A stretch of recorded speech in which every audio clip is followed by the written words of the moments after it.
So what is it about it that you like, and what have you learned? How have you grown as a person, being an actor, being a TV host, from who you were before you started doing it and afterwards? And how did you handle some of the fame or the responsibility that came with it, of having a great person on your couch and interviewing them? Being in the moment. You know, so many hosts have it all mapped out. For instance, interviewing Diane Cannon. You know, I give great introductions and a fun tag at the end of the intros that'll crack them up in some way. When I had Henry Fonda on, here is the former troubleshooter for Northwestern Rail Telephone, Mr. Henry Fonda, as well as the, you know, awards and things.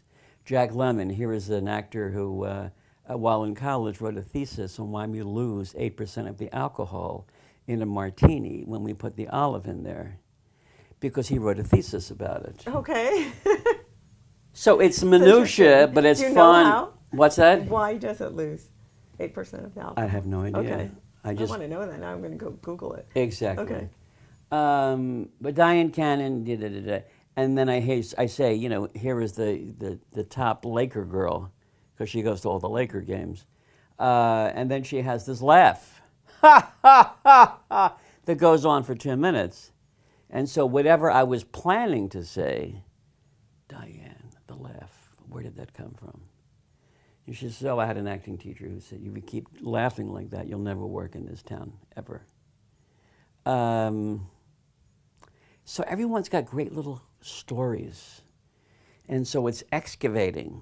It's excavating. It's like a mind excavation of like, who is this person? What am I going to do in this interview that's going to be different, that's going to be soul-searching, that's going to be funny. So that's the fun part about it. So tell me something about you. Tell me something interesting about you that nobody knows or that you haven't shared before. I'm a gigantic sports fan.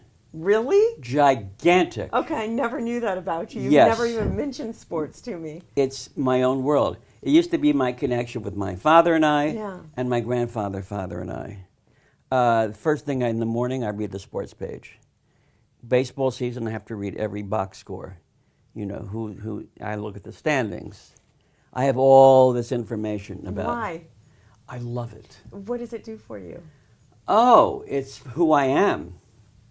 It is who I am. Were you an athlete? I played, I grew up in Philadelphia, and I played box ball, handball, wire ball, stickball, any kind of ball, and I organized the games because I lived in row houses, and that's what you did after school.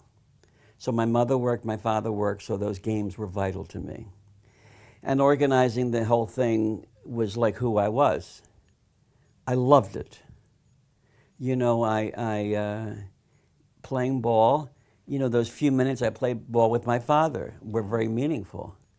But with my gang in the street, they were everything to me. And then I moved to England when I was 15 because my mom is from London.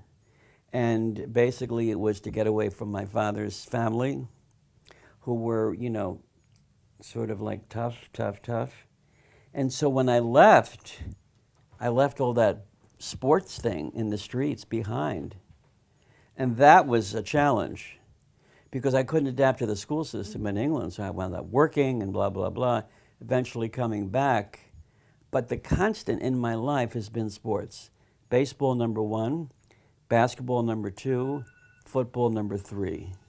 Okay. And those 3 sports are who I am. I also love tennis.